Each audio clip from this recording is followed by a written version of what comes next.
Welcome into King Wales album review party. Today we sorry, today we are talking about the latest album from Sabrina Carpenter, and that is Short and Sweet. Of course, her songs Espresso and Please, Please, Please have been blowing up the charts this past summer. I think people anointed that's those two songs and Not Like Us by Kendrick as like the songs of the summer. And for good reason, because they've been absolutely crushing it. But first, before we delve into that, how's it going, Ty? How's everything been? How's life? It's going delightfully. I just finished a 5-page paper this morning, and I've got another 3-page paper to write after this. Someone's just living large. Living Living the large life, just in having a good old time. academia. Oh, gotta love it. Yeah, yes. So clinicals and everything have been going well. Yes. One more year. One One more more year. year. One All more right, year. man. One more Gotta year. count it down. Yeah, That's yeah. that's all you got to do is you keep chanting it until it comes true. That's what comes true. Okay, so I know we both got a chance to check out this album, Short and Sweet, which is I'm not gonna say it's like very different from most of the albums that we talk about. But lately we've been it's been a lot of hip hop, and I know because like I love hip hop, so it kind of makes Mhm. sense. So it feels nice to like kind of diversify our genres a little bit more. Yes.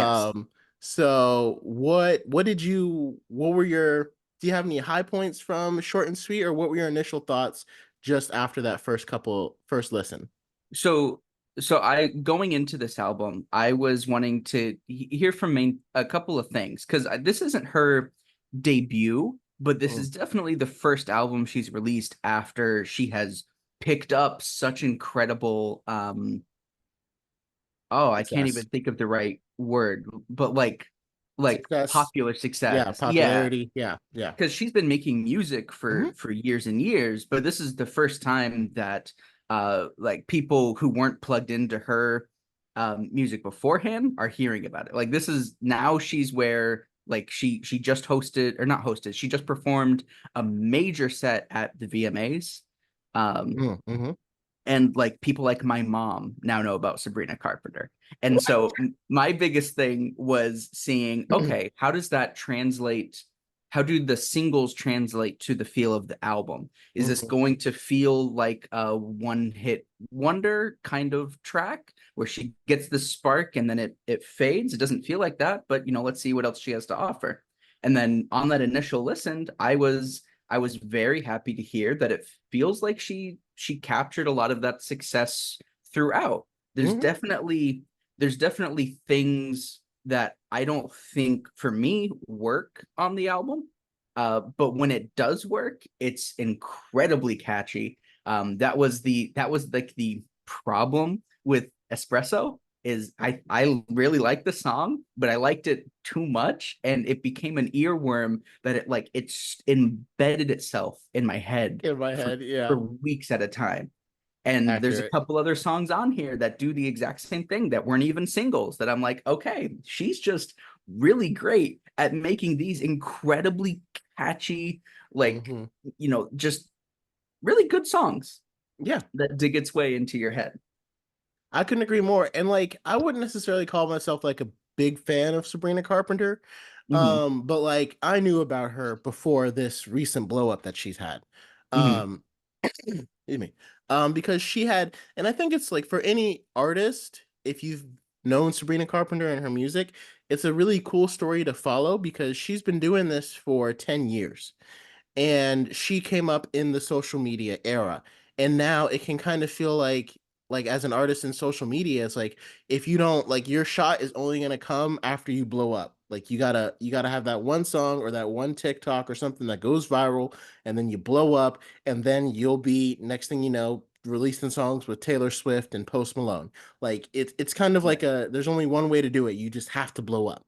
And obviously Sabrina Carpenter did, but she's been doing this for so long, even though she's so young. Like she's only a little bit older than my little brother. Um, but her first single came out in 2014. And she's been, doing shows, touring and stuff. And back then she was an artist that maybe had like like 500,000 listeners or something, like maybe a million fans or something like that. Um, not underground, but definitely not like a household name or mainstream. And then she slowly did more tours, more shows, more singles, more music, till eventually she got to open up for Taylor Swift on a lot of her shows. She had a couple of songs that went viral on TikTok with I think it was Nonsense that came out last year. And then this year, with Espresso being released at the exact perfect timing, she shot up to be one of the top like 10 artists in the entire country, which I didn't Mhm. know that she would like I always liked her and I liked her voice, and we have a lot of songs about her on a couple of our playlists that my wife and I listen to. Mhm. But I didn't expect Espresso to get this big and this to launch her to this point. And so I think it's just a good reminder that like no matter what point you want to be at, the fact that it's taking time is not a bad thing. It's not a bad thing. I mean, again, it's hard to look at Sabrina Carpenter and be like, well, it took time for her because she's still like 25. So it's like she's like right in her prime and she's still super young. But again, she Mhm. has been doing this for 10 years. She's been doing it. So if you've been doing it for 10, 15, even 20 years, sometimes it can just take time, and that's okay. Just keep working Mhm. hard, keep trying to do shows. And this is kind of a message I try to tell myself as an artist, because I don't necessarily want to like get as big as she did. But it's like, like I said, a lot of people are kind of focused on the end goal rather than the destination. And it feels rather than the journey. And it feels Mhm. like with her career, it feels like she's always been focused on the journey. And of Mhm. course she was like, a Disney star on that show Girl Meets World. And so a lot of her music back then was like that very kind of like pop rock blend of songs, that appeals a lot. Yeah, yeah, she was Mhm. on Girl Meets World. It I was like I a did not know revival she of was Boy on Meets Girls World. Meet World. Hmm. Oh, okay. Yeah, I used to watch her as a kid growing up because I was like, I think that show came out in 20. I don't remember when that show came out, but I used to watch it and like, and she was on it. And that's how I got introduced to her actually. Um, because she's also a very talented actress. But anyway, so back to this album. Um, I feel like it shows a lot of I guess what's the word? Growth, and maturity, obviously. Like as artists get older, they tend to like their lyrical quality and tends to get deeper. Um, Mhm. but I also feel like her she's gotten a lot better. What's the right word for it? It's like her because like on this one song called Eyes Wide Open, which was on her first album in 2015, she Mhm. showcases an incredible vocal performance of like holding out a note for a very long time and being able to sing it with power and delivery and everything. And there aren't a whole lot of harmonies. Like she's always been great at it, but it wasn't like her calling card. And on Mhm. this album, I feel like she was able to really, really hone that in. Like if you just listen to her music over the years, she's adding more harmonies and more complex harmonies to all of her singles. So now when people hear songs like Please, Please, Please or Espresso, they're like, what are you talking about? This song is full of her harmonies. Like Mhm. you'd think that this is something she's always done, but she really hasn't. This is I'm not Mhm. gonna say like it's newer, but it's definitely something that she's introduced into her music. And of course, that's a very R&B style of 5, 6, 7, 9 part harmonies. And I think it sounds really good throughout this entire album. So for me, Yeah. my number one track on this album is definitely Good Graces. That's the standout for Mm. me, even above the Mhm. singles.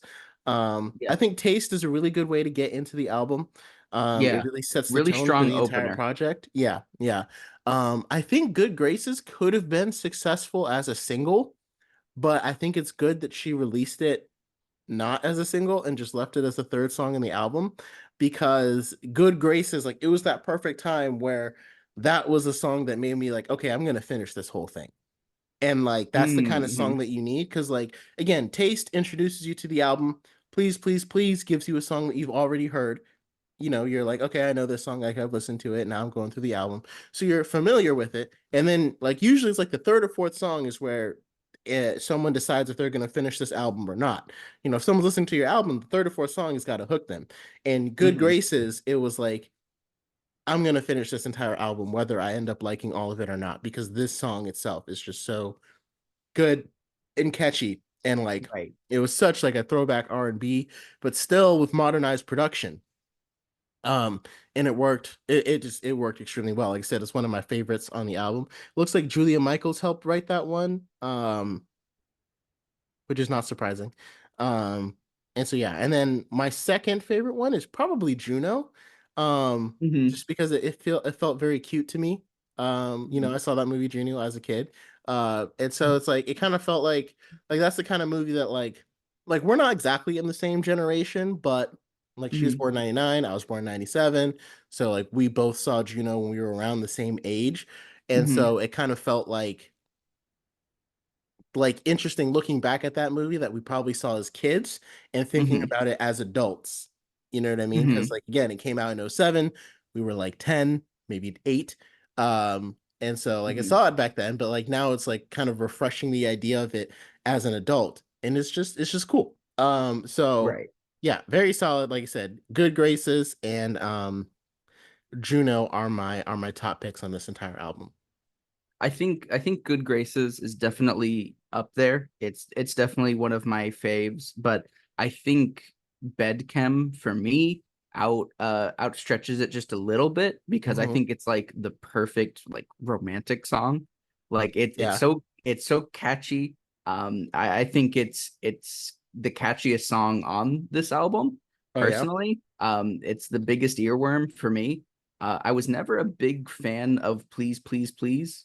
I never really liked that single, and I was Oh really? hoping more of the album would gear towards Espresso more. If I had to pick a single for Hmm. the album, to feel more represented by, I'd rather it be Espresso. And I feel like we got kind of like an even spread.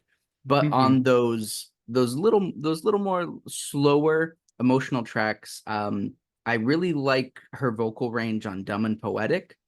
It starts off, it feels a little almost too simple, but then like her vocal range by the end is really blowing up, and I'm like, okay, this is like you showing your prowess as a singer right here. Like I'm really enjoying what she does there. And then yeah, Hmm. Juno is absolutely one of my favorites here. I was Yeah. not expecting so much of what felt like country influence Yeah. in this Yeah. album. Hmm.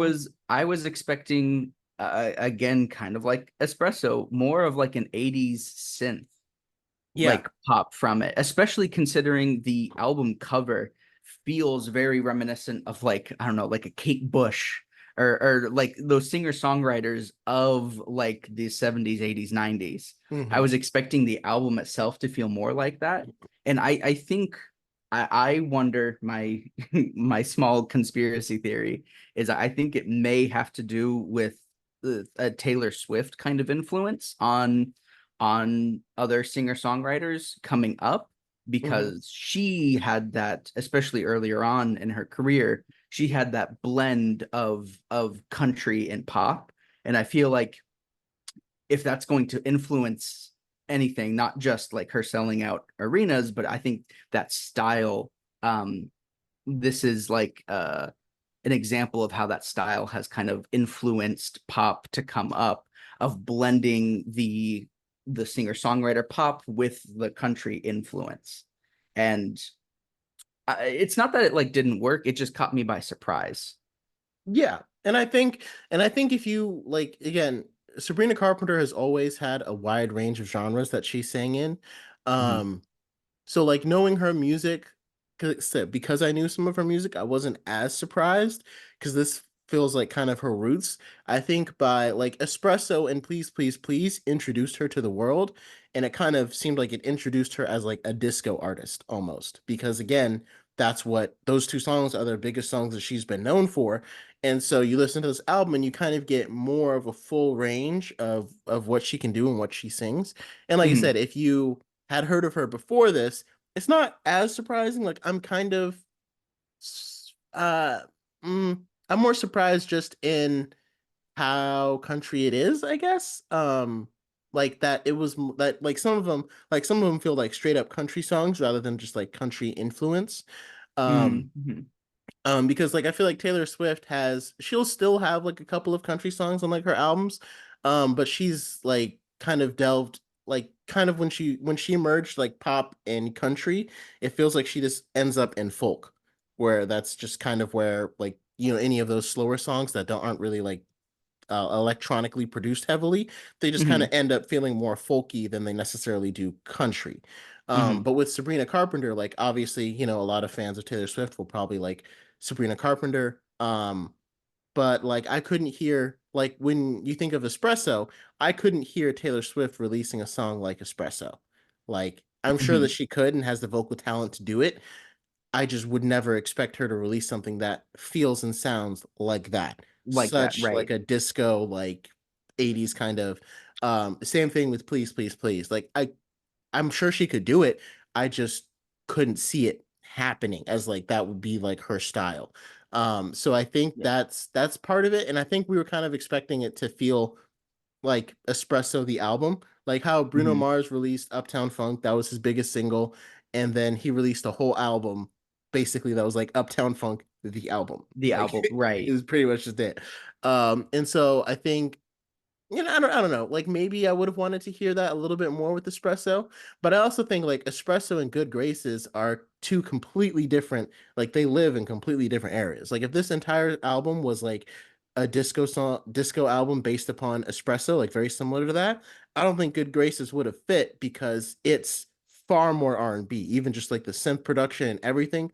It is Right. 2000s R&B. Like when like the music that Espresso is based on the music that Good Graces is based on wasn't out yet because Espresso is based on 80s music. Good Graces is based upon 2000s R&B and a little bit of And 90s R&B, but mainly and 2000s. I think for me that kind of like it feels like a double-edged sword there because like when I listen to Good Graces, I don't really hear Sabrina Carpenter. I think, oh, this is just like a Ariana Grande B-side. Like this is Mm, just an Ariana Grande song that I just haven't heard before. I don't really hear, but when I hear something like Bedcam or Juno or Espresso, I hear this is something uniquely Sabrina Carpenter. I agree. And I agree. I think that's like the thing that I was Hmm. looking more for. Not that you can't have influence. I don't mean to say that. I don't think Sabrina Carpenter does a bad job by any means. It's Hmm. just I wish the album felt more individualistic in her sense. Instead of to me feeling like some tracks feel so heavily influenced by another artist that Hmm. the influence feels like it takes over Yeah, no, and I feels definitely like hear what it's you're someone saying. else's song. That makes sense because, like you said, whoever wrote Good Graces, like I could see them giving that song to Ariana Grande, and it would probably sound exactly the same. Yeah, Um, Maybe just a little bit different based upon their vocal tonality, but I could definitely right, see Ariana Grande doing a song like that because most of her songs are like that.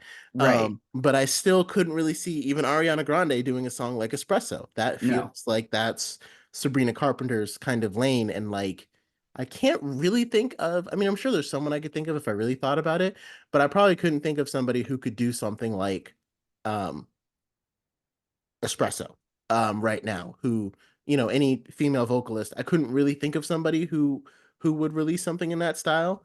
And so I think that's part of the surprise to me on this album. Like if it was up to me, I think the second track, I would have made that Espresso and I would have made Please Please Please later on. I don't know if mhm, they had already decided on the track list order when the singles came out, and like Please Please Please still was did very, very well as a single and still helped to mhm, rocket her to this level. mhm. Um, but it's not espresso. Like it's just not the Right. same. It's just not espresso. Mhm. And with espresso, like I don't know if, like I said, if they already had the track list locked in and it was like we can't change it, and they weren't anticipating Espresso to get so much bigger than Please, Please, Please, maybe. I think I'm just gonna start saying please because saying it over and over again is like causing the alliteration. It's like So we we're just get the gonna call it point. We please know now. what Yeah, song we're yeah, talking we know what we're about. talking about. So I think I probably would have made Espresso track number three over please. And Yeah. I still think that would have flowed everything and it still would have really like hooked people the same way. But I see what you mean. Some of the songs it feels like heavily influenced by someone. Like I said, obviously the slower ballad songs feels like it could be Taylor Swift singing those Mhm, easily. Like you could have passed that song to Taylor Swift or mhm. Billie Eilish or anybody really, who's kind of in that, country folk lane. But with Espresso, Please, I think Juno also kind of feels like that's a very Sabrina Carpenter. Just I feel like that's Right. where we kind of get more of her like storytelling, not Yes. necessarily like her writing and her personality. That's what I'm looking for. Her Yes. personality comes through a lot more on Juno. And I agree. Like Good 100%. Graces, I mainly like it because of the track, the music, not necessarily because it's Sabrina Carpenter singing it. Like she does a Right. fantastic job. It's a good song. It's a really good song. But if I had to say like which song on this album do I think makes me think of Sabrina Carpenter the most and is like her Hmm. personality and everything, I would say Juno. I would say Yeah, like even above the singles, I think I would be like if someone was like, "Hey, what is Sabrina Carpenter about?" I would tell them to go listen to I would Juno. send up Juno. Yeah, Yep. no, I agree with that 110%. Hmm. I think it's the song that best encapsulates her, and I want to see like I think this album does a really good job at. I think I like that we have different perspectives from her career because me just kind of learning about her, this is going to be the tastemaker for her music going forward. Is this album, and in that sense, there's a lot of pressure on it Hmm. because so many people are now suddenly introduced to Sabrina Carpenter. I can't imagine the pressure to try to build an album that like feels like a continuation of what you've been evolving, but now from this sudden burst, it's like how do I also make like the perfect, first introduction? How do I make this like the hey, here's what I can do, like almost like here's my resume, here's Hmm. my skill set.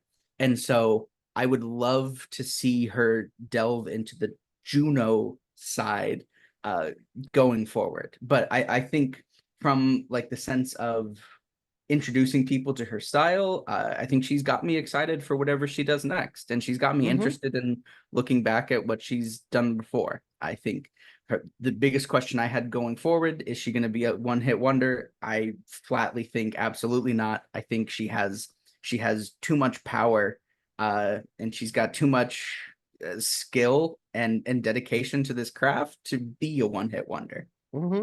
Yeah, she's also got a lot of youth and a lot of energy on her side, which I think helps out a lot. Because she'll be doing this for a very long time.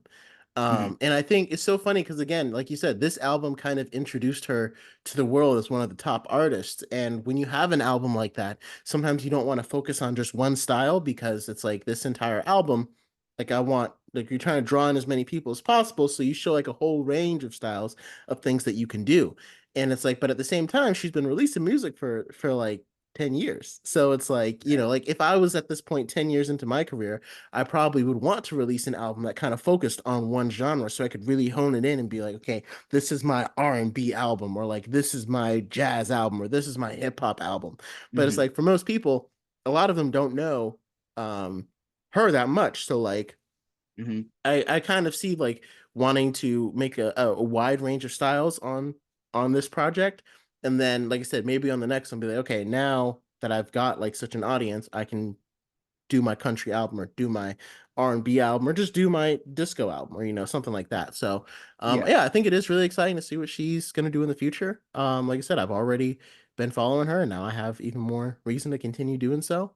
And like I said, I just love the idea of Juno because it's like a lot of songs about like having children, like they obviously talk about how much they love their children, which makes a lot of sense. Obviously that's kind of why you should have children because you want to love them. But to me, it's like the idea that you are so in love with somebody that you just want to have their kids, even if you like don't love kids that much. I just love Mhm. that idea because it's like she's literally talking about like I'm going to love these children because it's like a second you. Like I love Mhm. you so much, I want children now. And like I can really relate to that because like I don't not there's not an announcement or anything. Do not want kids, not having kids. But like I never considered the possibility until I got married and fell so deeply in love that's like, oh, now I could see myself actually doing this. Mhm. Even though like the concept of kids was never like a thing. Again, not going to happen, Mhm. making that very clear.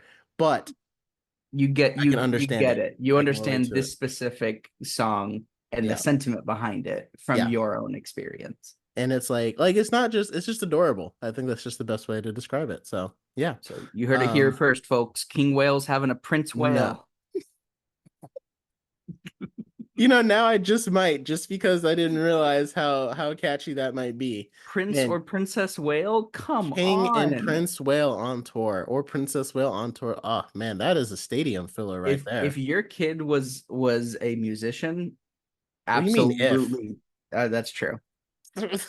My kid's gonna be a musician. Like That- it's gonna happen. no ifs, ands, or buts. Yeah, no, this is just that's not a choice they get to make, like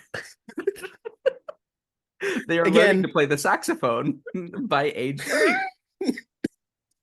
It's not up uh, for discussion. mhm. Again, not an announcement, not an announcement, not an announcement. Just making that very clear. Mhm, But anyway, so let us know your thoughts on Sabrina Carpenter's short and sweet. mhm, My original plan was to like keep this episode more like short and sweet, as tune with the album, but we ended up having mhm, more to say about it than I thought, which is good though, because it was a really great album. mhm. And I think yeah, I think if you just want to enjoy some music, like throw it on. Throw it on. It works for car rides, it works for making dinner, it works for literally maybe even studying if you don't mind dancing a little bit while you're studying, either anything that you got to do. So let us know your thoughts. She is here to stay. She is here to stay, that's for sure. And I think I agree. Let us know your thoughts. Let us know if there are any other albums or anything else that you want us to review. And we will catch you guys next time. Until then.